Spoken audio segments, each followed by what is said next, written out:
Good afternoon. It's 3 p.m. I'm really excited to have you guys all here for a short session on cyber protection automation in the public sector. My name is Chris Burtonshaw.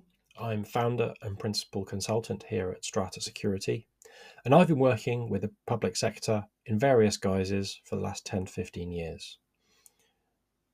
This has included large-scale cybersecurity strategic projects with the Big Four, through to projects with the LGA, and also directly with both smaller and larger local authorities. So I spent quite a lot of time working with teams on the ground to understand what we need today, what we need next year, and of course, how to execute given the environment that we're working within. Just to go through the agenda for this session, we're first going to cover the current landscape in local government. We're going to cover some of the challenges, both historic and present, and we're going to talk about the innovations that are available today. We're going to do a little bit of crystal ball gazing as to what things might look like in the future. And then finally, an opportunity for questions. As this is a pre-recorded session, we've decided to use Slido to enable your questions and answers. If you go to www.slido.com and enter the code shown on this page, or scan the QR code, as we go along, you can ask questions at any time, and after the recording goes out, I'll be there ready to answer any questions. So I'm going to start by talking a little bit about the wider business landscape that we're operating within local government. The good news is that we finally have cybersecurity buy-in pretty much across the organisation. So right the way from councillors through to senior executive, and everybody knows that cybersecurity is a priority. I think we can all probably see over the last 5 years the reasons that have led to that, but either way, we're in a good place right now. Everybody knows that we need to do cybersecurity better. In addition to that, we've obviously got things like the cyber assessment framework and the PSN and other compliance requirements that all authorities need to satisfy. Obviously, there's a bit of a transition going on in terms of the PSN and the CAF and what the future looks like. But ultimately, we've got high-level buy-in to increase our cybersecurity governance and best practice adoption. And we've got standards such as the CAF and PSN, which of course everybody knows that we want to be both following and compliant with. However, there are obviously some constraints and a very unique context right now. We've got local government reorganisation coming, which you may or may not be affected by. And of course, that's going to change the shape of many councils within the UK quite rapidly in the next few years. So really excited times. However, as always, and I've said this quite a lot over the last 3 to 5 years, of course, working within a constrained budget environment. We have to deliver a lot within a relatively modest cost window. And of course, as well as the business context, we're working within a rapidly changing and very different IT landscape than perhaps we were 5 years ago. With cloud, we've got a much faster pace of change than perhaps we had 10 years ago. And of course, we've got increased expectations in terms of the IT services that our internal and external users are wanting to use, right? More cloud first, fast adoption, etc.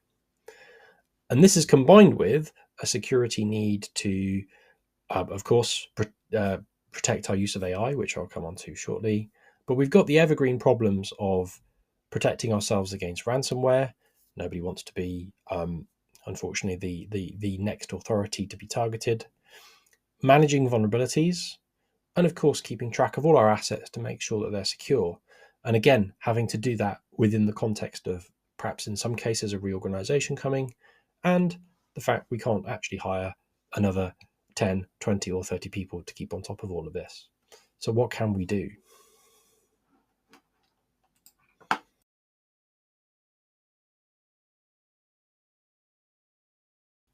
So what are the innovations that are available to us today? I think many organizations within the public sector are currently applying AI and automations to customer services. So for example, chatbots summarizing and responding to queries and enabling modest customer service teams to achieve more with the same resources. all very welcome, and I think that's a really exciting area at the moment over the next couple of years for just how far that automation can deliver the additional benefits that we'd all love it to be doing.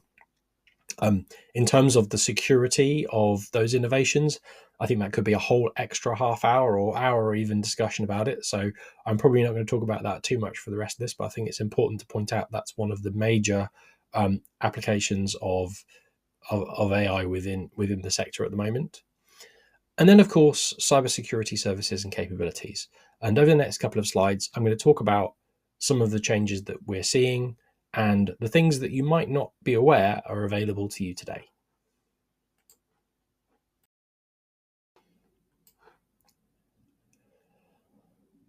In terms of cybersecurity innovations that are available today, one of the biggest areas that we're seeing lots of change is around security operations.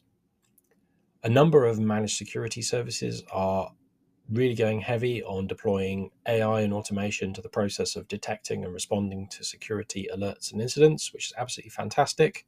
But also for people in-house that are developing or have their own capabilities, there's a number of AI-enabled SOC tools available to you today that can really enable small teams to deliver far more than they could 5 years ago, and that's really exciting.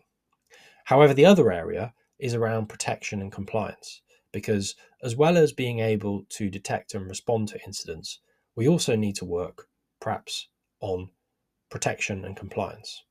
Now, why might this be? To answer that question, it's important to consider the wider function of information or IT security. This diagram is one I often call on when helping refine or review a cybersecurity function. It's a CISO, Chief Information Security Officer, mind map, with thanks to Rafiq Rahman, who updates it pretty much every year. So if you want to, you can go straight to his website and find the most recent copy. What this diagram shows is all of the areas that good security encompasses: operations, protection, compliance, governance, building a team, running a team, maintenance with standards, interfacing with the business. And just to illustrate, detection and response is just the small area in the top right. So there's lots of good security practice that we need to automate that's not security operations, detection and response. And overall, I think as an industry, we've spent perhaps a bit too much time working on the automation of detection and response as opposed to the other stuff that security teams need to be doing to keep on top of things. If you've ever been fortunate or unfortunate enough, depending on your perspective, to work on cybersecurity protection and compliance initiatives, what might resonate is these groundhog type questions that keep coming up, no matter how mature your organization is. What assets have we got? Where are they? Is this protected? Are all our assets protected? Is it encrypted? Is it running the right agents? Is it compliant? And how do we show management or auditors that all of the protections that we put in place are effective so that we can fairly represent the hard work that we've been doing to keep the organization secure?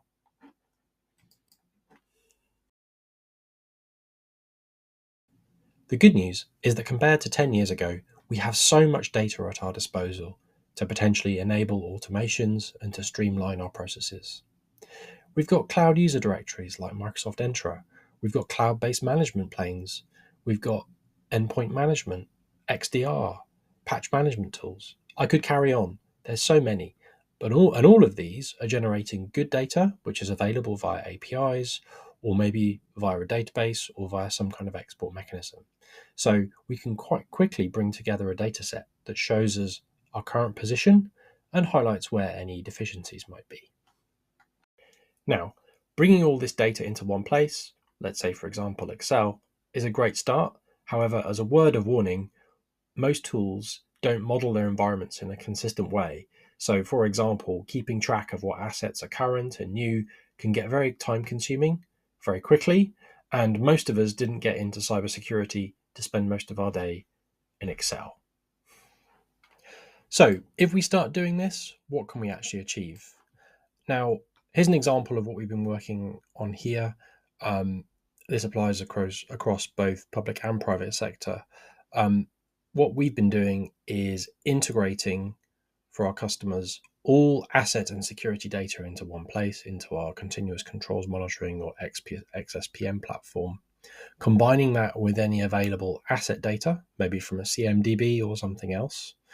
And with that single data set, setting up automations for things like asset governance. So you can be sure of which assets you've got today and you can see change. Setting up protection automations, checking for vulnerabilities and helping to prioritize them. And we've got some interesting approaches there, actually, I wanted to talk about. For example, we have something called Vul Context, which allows the data around a vulnerability to be used to cut the noise by around 90%, because if you can track every asset and every application and see which assets and applications get patched, then you can spend more time focusing on those vulnerabilities that are not likely to be patched in the next patch cycle, for example. And automations to ensure that everything, that all of your protections are in place, everything's patched, everything's encrypted, everything's running the right agents, everything is running antivirus of an up-to-date version, things like that. For access governance, to make sure that everybody has, that users don't have excess privileges, and that you can very quickly identify those accounts which aren't protected. Let's say, for example, if they don't have MFA, or perhaps if they haven't even been used, if an account's been commissioned in one of your many directories that hasn't been used, often it's really difficult to get to that data, and you have to look in different places. With it all in one place, you can have automations that are automatically checking for unused or unprotected accounts and flagging them maybe as what we call a finding or an alert, and somebody can go ahead and fix that either through an email or even there's a ticket. So what this example is how you can save over 1,000 hours of work every year, maybe even per person, by plugging all this data into one place. Now, obviously, you might think, oh gosh, that's something that that's going to be quite difficult to achieve. Actually, it's quite straightforward. The way we've done this, especially within the local government sector, is you can very quickly get this up and running, even if you have quite a complex environment. So you can plug in, your on-prem solutions, your cloud, your endpoint management, maybe even your third-party MSSPs, bring it all into one place, and very quickly get a handle on your assets, a handle on whether everything's protected it should be. But more importantly, we can not only show that those protections are in place, but we can show how they map on to the relevant cybersecurity standards and compliance requirements that you might have. So on the next slide, I'm going to show you how this looks from a kind of a 4,000 feet. I'm going to show you how this looks from a 50,000 feet or 100,000 feet view when you want to see your status against PCI, NIST, ISO, PSN, and the CAF all in one place, so that everybody's working from the same data set. So what kind of thing is possible with these automations? To give you some kind of example, if you could just see this screenshot here, this is an example of a service desk ticket being automatically created for a vulnerability that continuous controls monitoring determines is unlikely to be patched. That means there's a very low noise notification, and it should be easily actionable by your IT or security team without having to deal with lots of noise and lots of uncertainty. That can be daily, weekly, monthly, perhaps even hourly, but in most organizations, it's probably something that would be a once a week sweep up ticket where for all those vulnerabilities that haven't yet been patched. So that's great. Automation, we can save some time. But how do we show that we're compliant? As you can see here is two further screenshots showing a overall dashboard so that management or senior IT teams can be happy that everything to do with security as it should be, and that's continuously updated as things change. And then also, to build upon this, a detailed view of how we're doing against a particular best practice framework. In this case, UK Cyber Essentials, which of course all of us are probably looking to achieve or perhaps even go towards Cyber Essentials Plus. So this really makes the whole process of both improving security and also having oversight of security much more efficient and much more effective.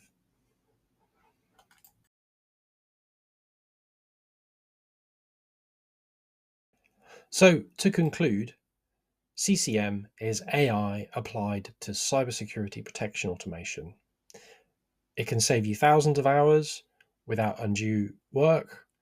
That means that more small teams can oversee complex environments. You're going to get far more from your existing investments in, for example, vulnerability management, better compliance, and better visibility. Okay, so what does the future look like? So finally, I'd like to do a little bit of crystal ball gazing about what the future might look like. First of all, when it comes to security operations and managed detection and response, for example, I really want to see the AI investments that everyone's been making start to deliver on business value. For example, we've invested a lot in advanced detections and automating those. We've invested a lot in situational awareness through using LLMs, for example, and generating summaries, things like that. I really want to see that delivering on the marketing and delivering business value. I want to see AI-powered CCM or continuous controls monitoring more widely adopted because there's all kinds of opportunity for saving time and increasing security. For better security outcomes. There's all kinds of potential there. Maybe we've even got self-healing clouds coming. If you have a new asset detected that doesn't have all the relevant encryption or network access controls in place, then it will be blocked until it's been reviewed by a person. And finally, and this is one that's really big for me, I want to see the better data that's available really embedded into the compliance and also the audit process. After working in sort of quite heavily regulated environments for maybe 20 years, I really want to see the better data that we have today surfaced during an audit. I want a spreadsheet-free audit, if ever that would be possible. I don't know. Anyway, so that's a little bit about the future and what I'm hoping that we will start to see. I'm just going to switch now to the final part of this, which is questions. And maybe you've got some ideas for where you see AI empowering better cybersecurity, whether it's on the protection side or on the detection and response side.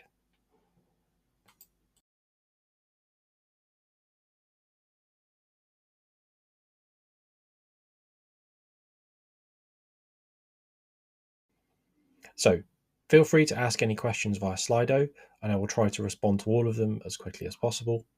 Or alternatively, you can connect with me on LinkedIn via the QR code opposite, or alternatively, my email address is shown there. Thank you very much for joining me today, and I've really enjoyed talking to you a little bit about the future of AI-enabled cybersecurity protection. Thank you.